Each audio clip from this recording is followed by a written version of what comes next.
जम्मू का दौरा है। फिर इसके बाद मैं कश्मीर वैली में मेरा कार्यक्रम है। मैं इलेक्शन तक उधर ही रहने वाला हूँ। ये डिस्ट्रिक्ट डेवलपमेंट काउंसिल का चुनाव है।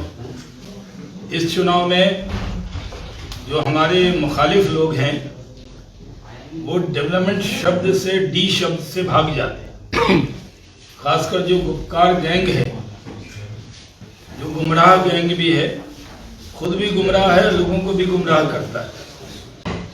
उनको ये उम्मीद नहीं थी कि इस तरह से भारतीय जनता पार्टी की बढ़ती हुई ताकत में वो कितने इकट्ठे हो जाए। हमारी एक बढ़ती हुई ताकत है और अगर हम जहां भी मजबूत होते हैं हमारे खिलाफ, नॉर्थ में उसको महागठबंधन कहते हैं, यानी बीजेपी वर्सेस ऑल। उसी तरह जम्मू कश्मीर में भी Bharatiya Janata party versus all है। कांग्रेस का कहीं कोई अस्तित्व नहीं है। और आप देख रहे हैं कि जहां भी चुनाव हो रहे हैं, जैसे हैदराबाद के अंदर हम करीब 1200 गुना ज्यादा बढ़े हैं। हमारे मकसद है इस चुनाव का कि जो पंचायती राज सिस्टम है, 3 टियर सिस्टम है, वो पूरी तरह लागू हो। ये डिस्ट्रिक्ट डेवलपमेंट काउंसिल का चुनाव है और हम इसमें कह रहे हैं D for development, D for dynasty free Jammu Kashmir और C for corruption free Jammu Kashmir. हम इस पर फोकस्ड हैं। लेकिन गुपकार गैंग के लोग और अन्य लोग इस चुनाव को इधर उधर की बात में उलझाना चाहते हैं। हम इस चुनाव में डेवलपमेंट के मुद्दे पर जा रहे हैं, हम डायनेस्टी फ्री के मुद्दे पर जा रहे हैं, हम करप्शन फ्री जम्मू कश्मीर बनाना चाह रहे हैं। और जो नई परिस्थिति का निर्माण हुआ है, जम्मू में बड़ी तादाद में लोग हमारे साथ हैं। जो भी हमारी सभाएं हो रही हैं उसमें अपार भीड़ आ रही है। और ये सही है कि जम्मू के दिल में भारतीय जनता पार्टी बसती है। और कश्मीर वैली के अंदर भी जिस तरह का रिस्पांस आया है, कल वेलहम इलाके में जब मैं कैंपेन में गया, वो इलाका जो हिजबुल का नंबर 2 कमांडर है, उसका इलाका माना जाता है, उसमें भी हमने भारतीय जनता पार्टी का झंडा कल लहराया है। और जिस तरह वहां रिस्पांस आया, वो भी एक अपने आप में बड़ी बात है। मैं इस पूरे चुनाव में हमारे विरोधियों को चुनौती देता हूं कि जो भी बात करनी है डेवलपमेंट पे करें। लेकिन यहां पर राजतंत्र के बाद लोकतंत्र लाने में कोई जो कोशिश हुई थी वो नहीं हुई। एक नेहरू गांधी परिवार के लोग, उसकी डायनेस्टी है, कांग्रेस हुकूमत करती रही। दूसरा अब्दुल्ला फैमिली, जिसके 4 लोग रहे, जीएम शाह जी को जोड़ लें तो 4 चीफ मिनिस्टर रहे। अब तीसरी डायनेस्टी है मुफ्ती सईद साहब की, जिनमें महबूबा जी और मुफ्ती साहब, इन लोगों ने हुकूमत करके आज भी कुछ नहीं किया। जो कुछ भी किया है वो हमने किया। आज कोरोना काल में मैं कई इलाके में गया हूं, लोगों ने कहा कि अगर नरेंद्र मोदी जी ना होते तो हमारा क्या होता। गरीबों को अनाज पहुंचाना, उनकी चिंता करना। यहाँ जम्मू में भी, कश्मीर में भी जितना भारतीय जनता पार्टी के कार्यकर्ताओं ने लोगों की उम्मीद पर खड़े उतर कर काम किया है, इसकी मिसाल पूरे देश में दी जा रही है। यहाँ के लोगों को हमारा मकसद है जम्मू कश्मीर को दुनिया का सबसे बड़ा टूरिज्म का हब बनाना। आज भी जितने टूरिस्ट माता वैष्णो देवी में आते हैं उतनी बहुत सी जगह नहीं जाते हैं, क्योंकि जम्मू में एक जम्मू के लोगों के लिए माता वैष्णो देवी का यहाँ पर मंदिर होना और उससे भी बड़ी बड़ी तादाद में टूरिस्ट का। उसी तरह जम्मू और कश्मीर के अंदर टूरिज्म के जरिए इसको और आगे बढ़ाना, यहाँ के नौजवानों को रोजगार से जोड़ना, और ये मकसद पूरा हो सकता है। लेकिन इस चुनाव को जहां अन्य दल ये समझ रहे थे कि भारतीय जनता पार्टी किस तरह लड़ेगी, तो भारतीय जनता पार्टी ने ये पूरा चुनाव बहुत गंभीरता से लड़ा है। और इस चुनाव के अंदर हम सब कार्यकर्ता हैं, चाहे पार्टी में पद कितना भी बड़ा हो जाए, कोई कैबिनेट मिनिस्टर हो जाए, कोई पार्टी का राष्ट्रीय पदाधिकारी हो जाए, लेकिन वो कार्यकर्ता ही रहते हैं। हमारे विरोधियों को बहुत एतराज है कि भारतीय जनता पार्टी के इतने नेता क्यों आ रहे हैं। अरे हम कार्यकर्ता हैं, हम अपनी पार्टी का कमल के फूल का प्रचार करने, कमल के फूल के झंडे को लहराने के लिए अगर जम्मू कश्मीर आ रहे हैं तो उनके नेताओं को भी घूमना चाहिए। वो घूमते नहीं है, वो सिर्फ इल्जाम लगाते। फारूक अब्दुल्ला, उमर अब्दुल्ला, महबूबा मुफ्ती या गुपकार गैंग के जो लोग हैं वो जम्मू कश्मीर के लोगों को गुमराह करना बंद करें। पहले भी 70 साल तक इन लोगों ने गुमराह किया, अब कोई गुमराह होने वाला नहीं। सोशल मीडिया का दौर है, एक बात भी छिपती नहीं है, सब बात सामने आती है और सब जानते हैं कि राजतंत्र के लोग हैं। इनके परिवार के कभी किसी व्यक्ति को कुछ नहीं हुआ, इनके बच्चे बाहर पढ़ते हैं और ये खुद लोग यहाँ के बच्चों के को हथियार थमाते। हमने पहले भी कहा, घाटी में भी कहा कि हम नरेंद्र मोदी जी आपको कलम थमाना चाहते हैं, हथियार छोड़िए, कलम उठाइए और जो आतंकवाद करेगा वो ऑल आउट कर दिया जाए। हमारे पास जिस दिन इंफॉर्मेशन आती है कि अभी बड़ी इंफॉर्मेशन मिली, जो बड़ी घटना को हमारे सिक्योरिटी एजेंसीज ने अगर उसको पकड़ा ना होता, उनका खात्मा नहीं किया होता, तो बहुत बड़ी साजिश है जो 26/11 पे होनी थी उसको नाकाम किया। हम लोग यहाँ के किसानों के लिए, यहाँ के लोगों के लिए जितना भी कर सकते हैं वो कर रहे हैं। लेकिन सबसे बड़ा जो हिस्टोरिक ओकेजन है कि इस चुनाव में पहले भी आपको याद होगा कि जब गडकरी साहब अध्यक्ष थे तो राजनाथ सिंह जी के नेतृत्व में एक टीम बनी थी कश्मीर कमेटी, और उसमें मुझे सौभाग्य था कि मैं भी उसमें मेंबर था, जिसमें राजनाथ सिंह जी, नड्डा जी, अपने रविशंकर प्रसाद जी, माया सिंह जी और मैं उस डेलीगेशन में यहाँ आए थे। और हमने जाकर उन लोगों का दर्द देखा था जिनको वोटिंग राइट नहीं था, जिनको वाल्मीकि समाज के लोगों का से हम मिले थे, पाकिस्तानी रिफ्यूजीज से मिले थे, वो जो वहाँ गोरखास थे उसको भी वोट कास्ट करने का जो अधिकार नहीं था, सबसे मिले थे। और मैं मानता हूँ कि इस चुनाव में पूरे देश के अंदर इस बात की चर्चा है कि अपने ही मुल्क में वोट डालने का उनको एक अधिकार मिला, जो लोकल बॉडीज में नहीं डाल पाते थे उनको अधिकार मिला और जश्न के साथ उन्होंने वोट डाला। मैं मानता हूं कि ये जो गुपकार गैंग के लोग हैं ये गैंगअप क्यों हुए, इनको बड़ा एतराज होता है कि हम उनको गैंग क्यों कह रहे। अरे भाई, आप गैंगअप हुए हैं तो गैंग नहीं कहा, हमने आपको गैंग ऑफ वासेपुर तो नहीं कहा, लेकिन आपने गैंग ऑफ वासेपुर से भी ज्यादा काम किया है ना। आपने जम्मू कश्मीर के में लूट की छूट दी अपनी हुकूमत में, आपने जम्मू कश्मीर को लूटने का काम किया। जम्मू कश्मीर की आवाम इंसाफ चाहती है और नरेंद्र मोदी जी वो इंसाफ देकर रहेंगे। हमने कहा न खाएंगे और न खाने देंगे। जिन लोगों ने जम्मू कश्मीर को लूटा है, जिन्होंने रोशनी स्कीम बनाकर सारी रोशनी अपने घर में पहुंचा ली है, आम लोगों को वो रोशनी नहीं पहुंची, वो रोशनी आम आदमी तक हम पहुंचाएंगे। हमारे लिए गुपकार गैंग के लोग जो हैं उनको जवाब देना चाहिए कि आखिर आजकल बदली बदली जबान क्यों है। फारूक अब्दुल्ला साहब कभी पार्लियामेंट में जाते हैं तो जोर से भारत माता की जय कर देते हैं, कहीं रामधुन भी गा देते हैं और वहां पर जाकर कहते हैं हम चाइना को बोलेंगे। कभी महबूबा मुफ्ती कहती हैं कि पड़ोस वाले से बात करो। अरे ये डिस्ट्रिक्ट डेवलपमेंट काउंसिल का चुनाव है, डेवलपमेंट पे क्यों नहीं बात करते। मैंने आम आवाम से मिलकर बात की है। मैं बहुत सारे कश्मीर के तो हर डिस्ट्रिक्ट में गया हूँ, जम्मू में आज से मेरा दौरा शुरू है। मैंने लोगों का नफ्स जाकर देखा है, लोग डेवलपमेंट चाहते हैं, अपने बच्चों की तरक्की चाहते हैं और ये कोई और नहीं दे सकता, ये बीजेपी दे सकती है। बीजेपी मिलिटेंसी के खिलाफ, सेपरेटिज्म के खिलाफ और जो यहाँ फोर्स है बांटने वाली फोर्स, उसके खिलाफ पूरी तरह इकट्ठे होकर लड़ने का काम कर रही है। आज मोदी जी के नेतृत्व में हम पूरी तरह ईमानदारी से सरकार चलाने की काबिलियत रखते हैं। इसलिए आपने देखा कि मेरे ही स्टेट में, बिहार में, जब पहले फेज में पहला फेज हम लोग बहुत अच्छा नहीं जीते। अगर फर्स्ट फेज को देख लेंगे तो हम सरकार में नहीं आते। लेकिन जैसे ही नरेंद्र मोदी जी के मुबारक कदम बिहार की सरजमी पे पड़े, पहली सभा उन्होंने गया में और भागलपुर में की और उसके बाद से उन्होंने 12 सभा की। आपको मैं बता दूं, नरेंद्र मोदी जी की आमद से लोगों ने इस पूरे चुनाव में नरेंद्र मोदी जी के नाम पर और बीजेपी की जो इमेज है उस पर वोट देते हुए हमें सेकेंड और थर्ड फेज में क्लीन स्वीप दे दिया। और क्योंकि कांग्रेस पार्टी तो ऐसी है, उसका नाम लेना भी लगता है जैसे कोई आदमी गुजर जाए तो नाम नहीं लेते, ज्यादा उसका दुख भी नहीं होता है। उनके बारे में बोलते हुए वो इस लायक भी नहीं रहे कि उनके बारे में चर्चा हो। वहां पर आज कांग्रेस की हालत यह है कि कांग्रेस पार्टी को नहीं पता, उनके नेता 2 दिन प्रचार करते हैं, 2 दिन जाकर मसाज कराते हैं, आराम करते हैं, पैर में दर्द हो जाता है, बदन दुखने लगता है, और उसके बाद उन्हीं के नेता उनको चिट्ठी लिखती है।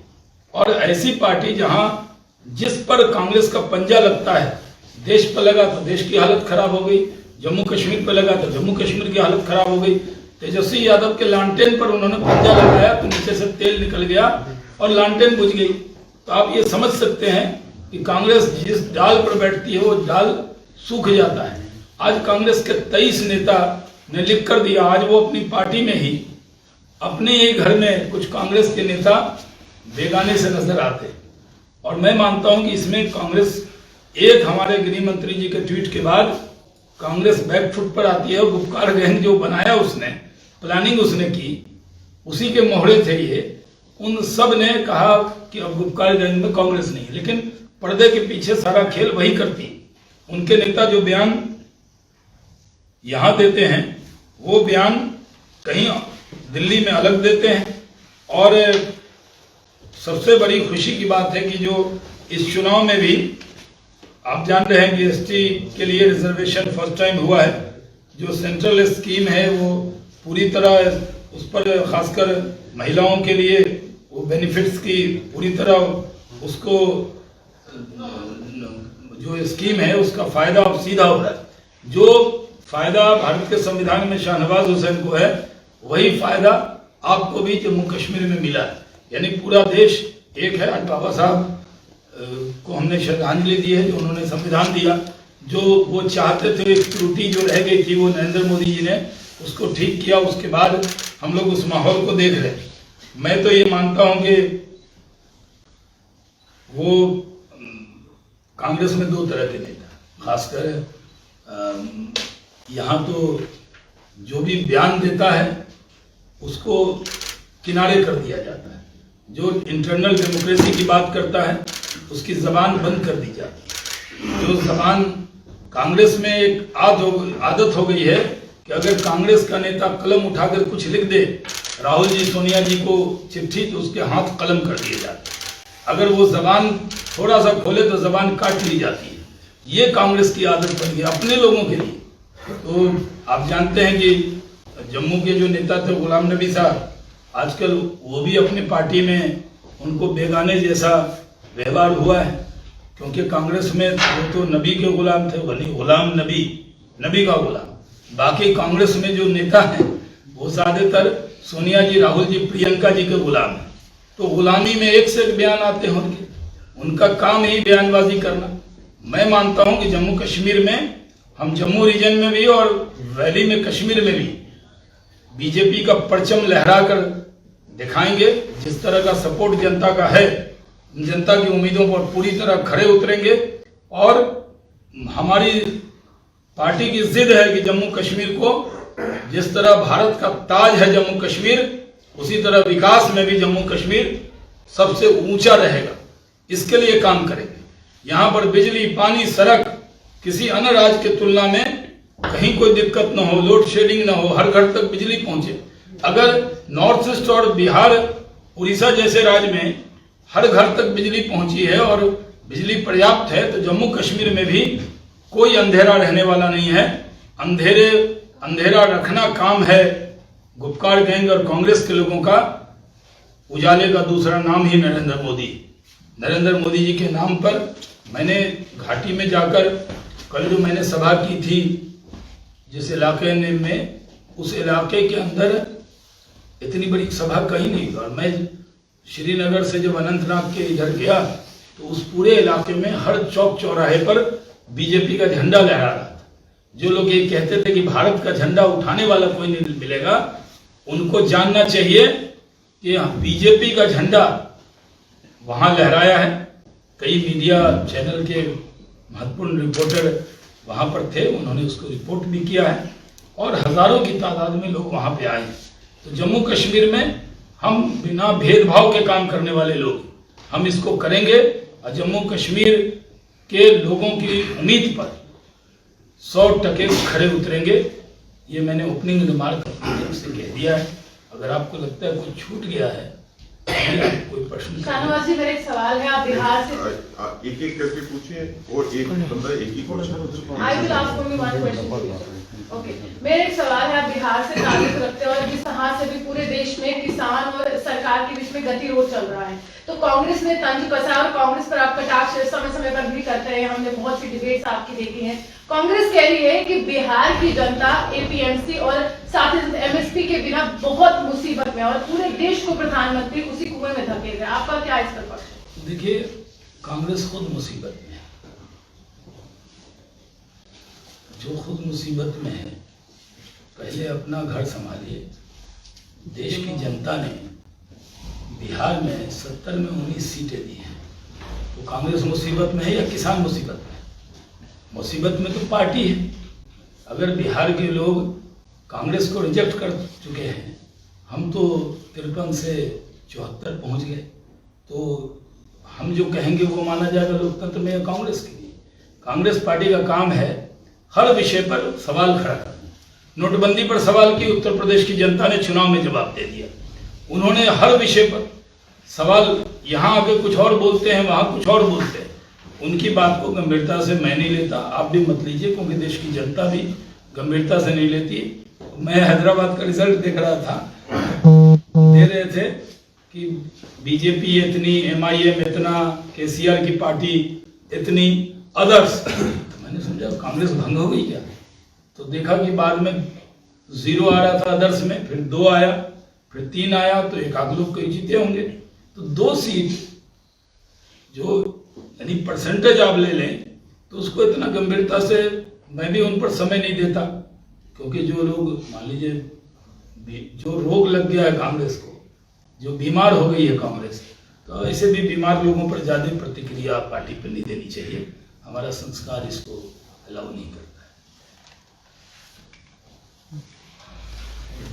कोई और पूछना चाहता है? शाहनवाज जी, किसानों के मुद्दे की बात की है, क्या लगता है जिस तरह से गतिरोध बना हुआ है, क्या इसका हल हो सकता है और ऐसे गतिरोध फ्यूचर में कभी ना हो? क्योंकि सरकार बात तो करती है किसानों की, मगर किसानों के मुद्दे समय समय पर सही तरीके से एड्रेस होते रहे और उनकी परेशानियां ना हो, उसके लिए सरकार आने वाले समय में क्या प्लानिंग करेगी और अभी की क्या स्थिति? देखिए, किसान हमारे हैं, हम उनके।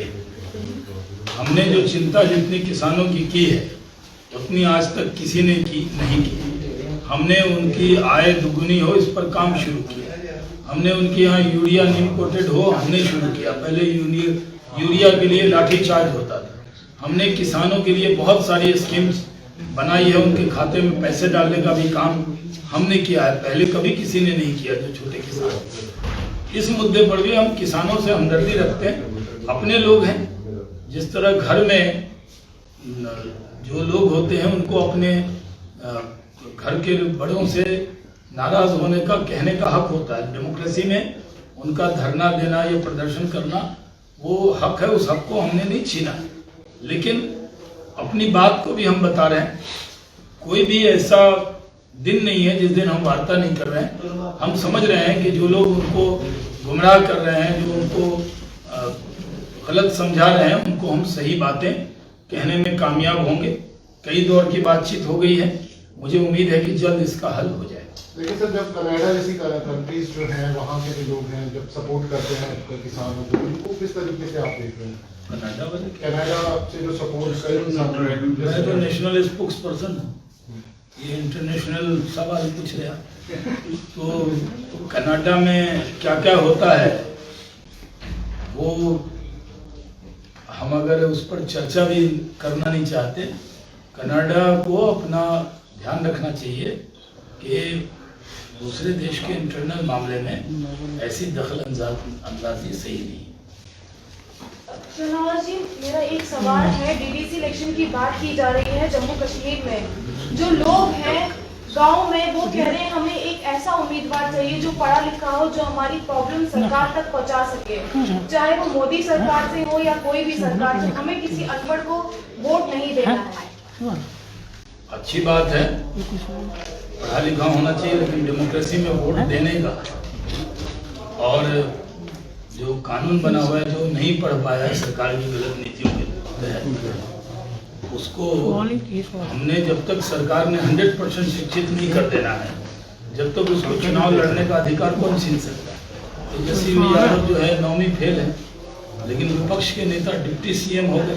तो गांव का अगर कोई व्यक्ति नहीं पढ़ पाया, मान लीजिए पैमाना क्या होगा, 10th होगा, 12th होगा, ग्रेजुएशन होगा, तो डेमोक्रेसी में वोट देने का अधिकार और चुनाव लड़ने का अधिकार वो सब वो है। बाकी जनता पर है, वो सादे पढ़े लिखे को मौका दें तो और अच्छा है।